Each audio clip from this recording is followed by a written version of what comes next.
Hey, good morning. I'm Patricia Murphy. It's Wednesday. This is Seattle Now. Gasworks is a national landmark, but it comes with danger. Several people have been injured or killed climbing its towers, like 15-year-old Mattheis Johnson, who fell to his death while climbing this summer. A new lawsuit filed by the teen's family is the latest effort to challenge the resistance to any changes to the structures. We'll hear more from New York Times Pacific Northwest Bureau Chief Anna Griffin in a minute. But first, let's get you caught up. A flood watch remains in effect for much of western Washington through Thursday, and big-time snow is coming to the Cascades, according to the National Weather Service. A blizzard warning is in effect until this afternoon. Up to 15 inches could fall at Snoqualmie Pass.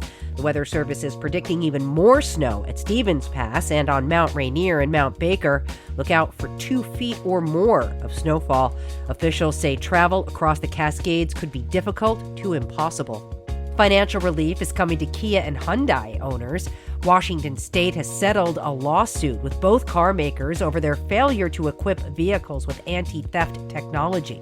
Under the settlement, car owners will be able to get an ignition protector installed for free by both companies. Some drivers who had their car stolen or damaged during an attempted theft will be eligible for financial compensation. Both Kia and Hyundai have also agreed to equip future vehicles sold in the U.S. with industry-standard anti-theft technology. Seattle Now listeners, I know I may sound like a broken record here, but Seattle Now keeps you up to date twice a day each weekday and once on Saturday. We know you value the news and conversation you hear on Seattle Now and KUOW each day. That's why we're asking for your support. It's the winter fundraiser. Your donations keep this show going. Do your part by contributing to KUOW today. Just tap the link in our show notes to get started, and thanks for supporting Seattle Now. Be sure to check back for more headlines on tonight's episode. Before Gasworks Park became an iconic post-industrial green space, it was a working gasification plant. Back in the day, it was owned by the Seattle Gas Company and provided a critical source of power for both industry and Seattle households until the mid-1950s. At the time, the massive towers and pipes contained steam and superheated coal to produce gas. But the process also brought contaminants and a debate about the danger to public health. After the plant closed, the site eventually became a park. Nearly 70 years after being decommissioned, the towers still stand, the only remaining gasification plant in the United States. It's been deemed a landmark at 3 levels by the city of Seattle, the state of Washington, and nationally, but the site and access to it have become a flashpoint after 15-year-old Mattheis Johnson fell to his death this summer while climbing on the industrial towers. To have this tragedy to such a smart boy has been quite traumatic for our whole neighborhood, for the Ballard High School. The outpouring that came for his celebration of life was huge. Melissa Riddington is a neighbor of the Johnson family. She and her colleague, Roisin McGlynn, are demanding action from the city. They've gathered more than 600 signatures on a petition asking the city to remove the ladders and catwalks they say make the structures easy to climb. Roisin says it wouldn't be the first time a historic site in Seattle has been altered in the name of public safety. There's precedent here for public safety and historic preservation, and that's the Aurora Bridge. They put in those suicide barriers, and there hasn't been a single death ever since they took public safety into account on a very historic aspect of engineering in this region. 3 people have died climbing the structures at Gasworks Park. Many more have been seriously injured. Roisin and Melissa argue these deaths and injuries are preventable.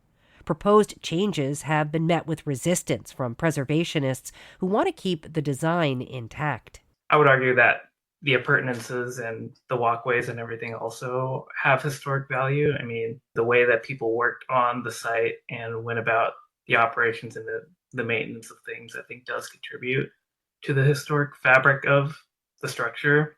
That's Cameron Wong, a member of Seattle's Landmark Preservation Board, at a meeting in October. The Preservation Board is made up of city-appointed volunteers. They're architects, preservationists, and experts on the city's historical sites. The board has the final say on what can be done to the structures at Gasworks. For now, they've decided to opt for less permanent safety measures, like lighting and cameras, which would keep the ladders and catwalks intact. As the preservation board, I think we're tasked with allowing for reasonable changes.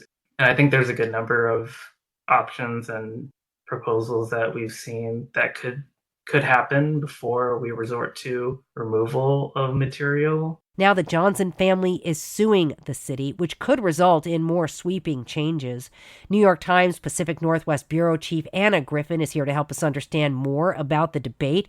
Anna, thanks so much for being here. Really appreciate it.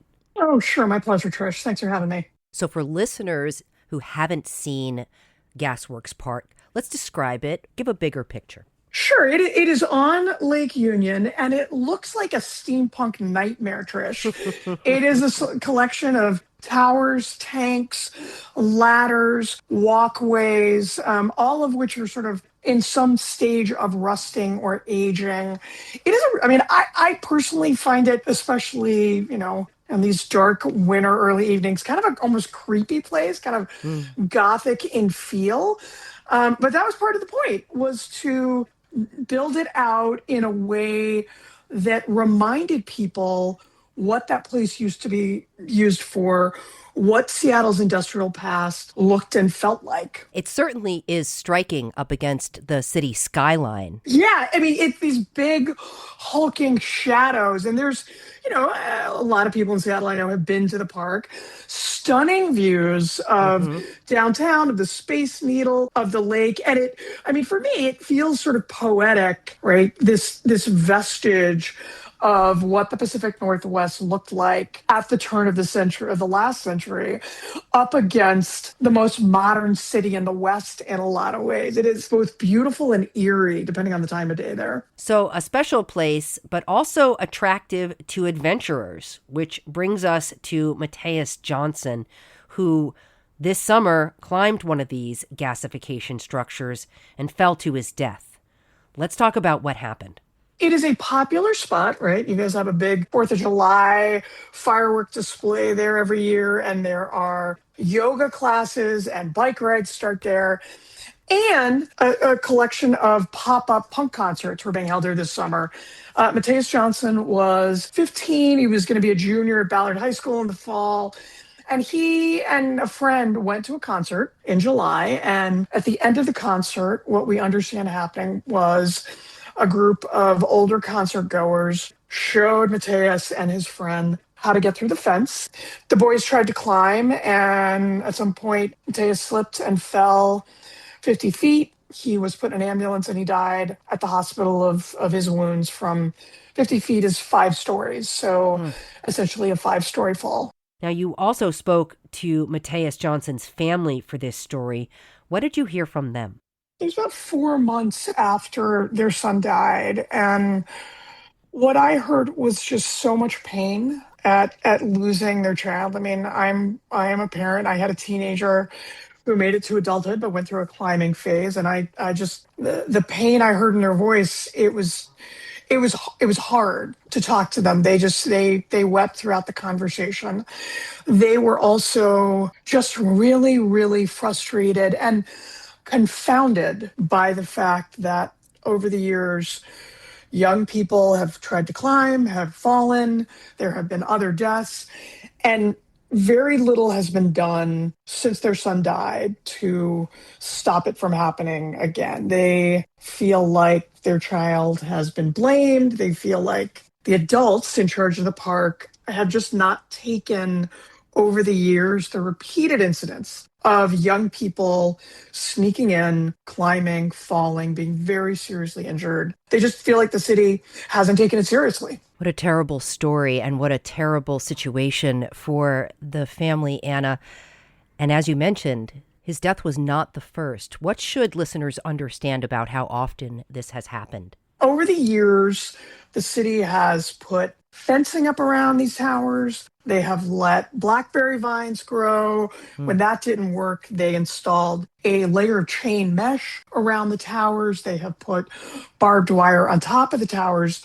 Nothing they do seems to deter a certain kind of young person. You could say adventurous, you could say foolhardy, maybe a little bit of both, from sneaking in, cutting holes in the fence, climbing over, what have you, and trying to climb it. It is something that happens, I think, you see it on construction sites, you see it on buildings, and it's just over the years, particularly in the last decade, dozen years plus, the park has averaged a serious injury every year from someone climbing and falling. The city of Seattle has wanted to make some changes for a while. Your reporting mentions multiple attempts to up security and some money even set aside.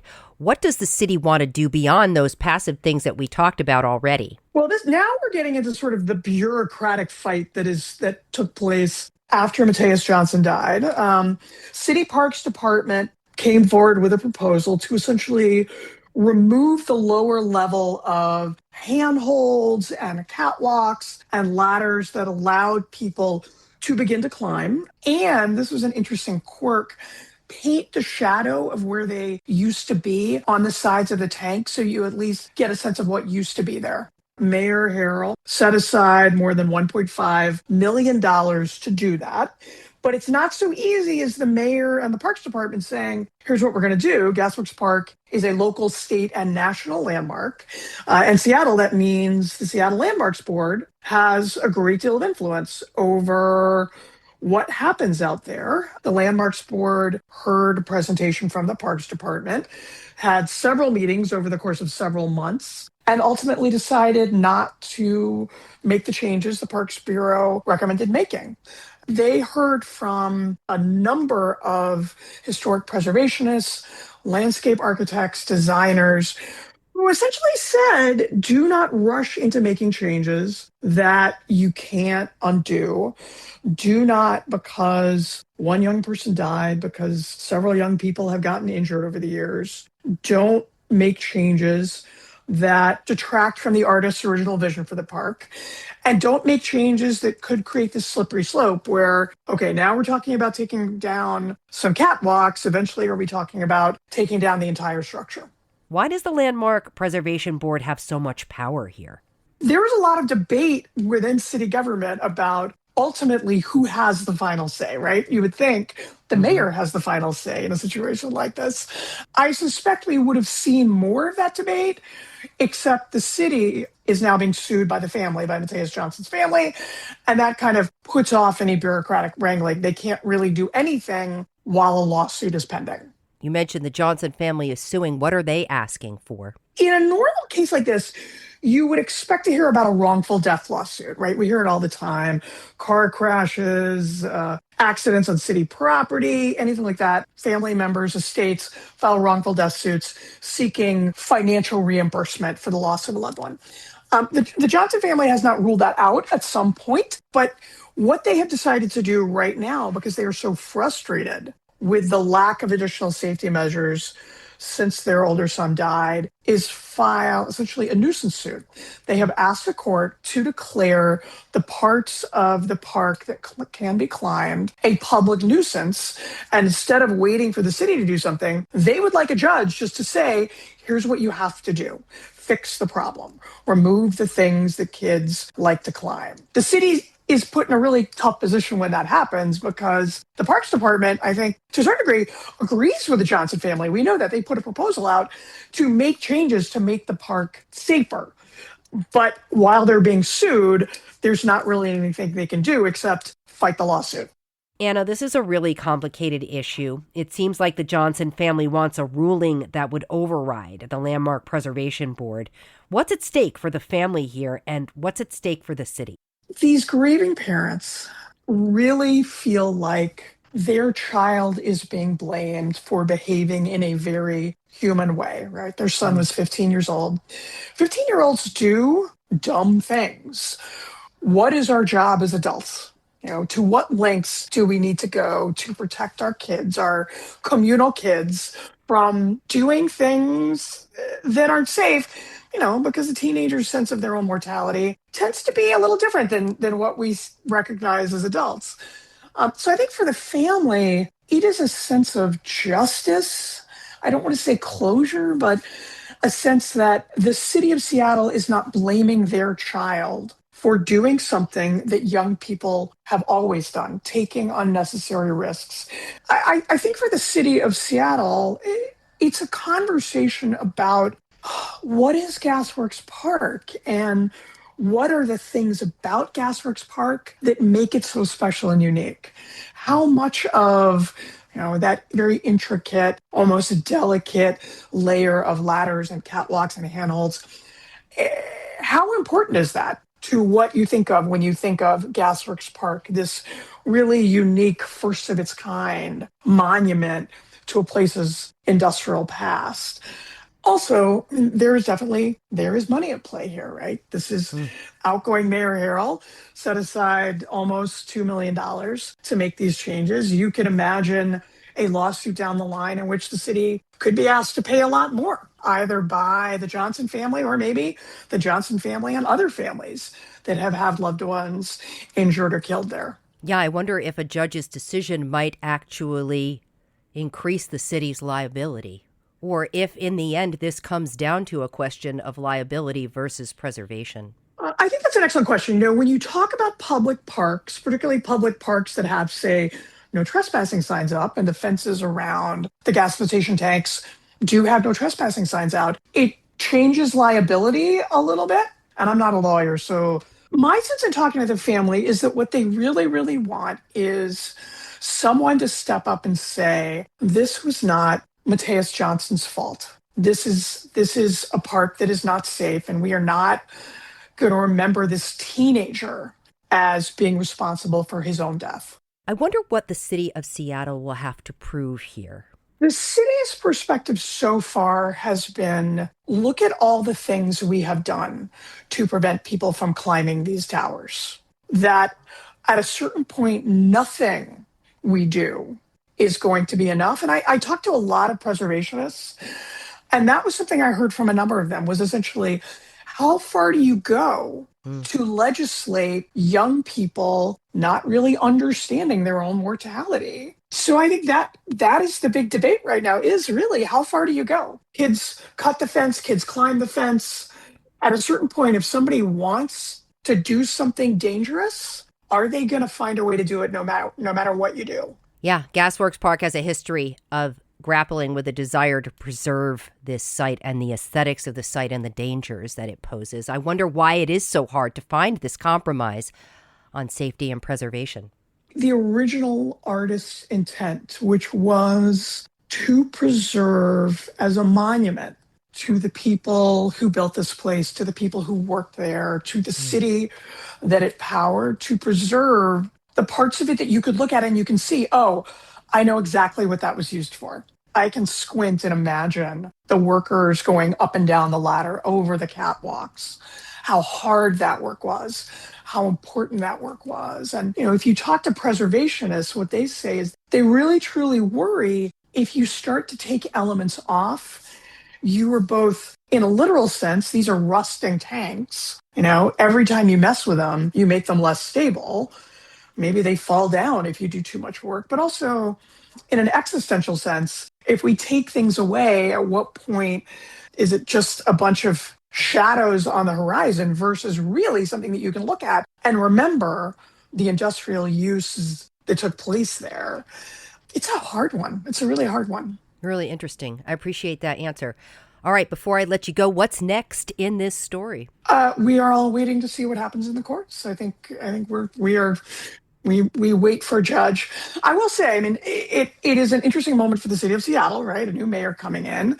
I don't know that Mayor-elect Katie Wilson has said anything on this topic. She's had a lot of other things that she's been asked about. But it will be interesting to see if her parks department, if they wait for the courts to let this play out, or if there's some proactive step that she might want to take when she takes office. Yeah, going to be very interesting to see how the new mayor takes this one on.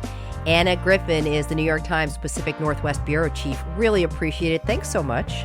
Oh, yeah, my pleasure. Thanks for covering this. Thanks for listening to Seattle Now. We really appreciate the generous donors that support this show. Today's episode was produced by Vaughn Jones. It was edited by Caroline Chamberlain Gomez. Our production team also includes Andy Hurst, Brooklyn Jamerson Flowers, and Paige Browning. Greg Kramer does our theme music. Seattle Now and KUOW Public Radio are members of the NPR network. I'm Patricia Murphy. See you soon.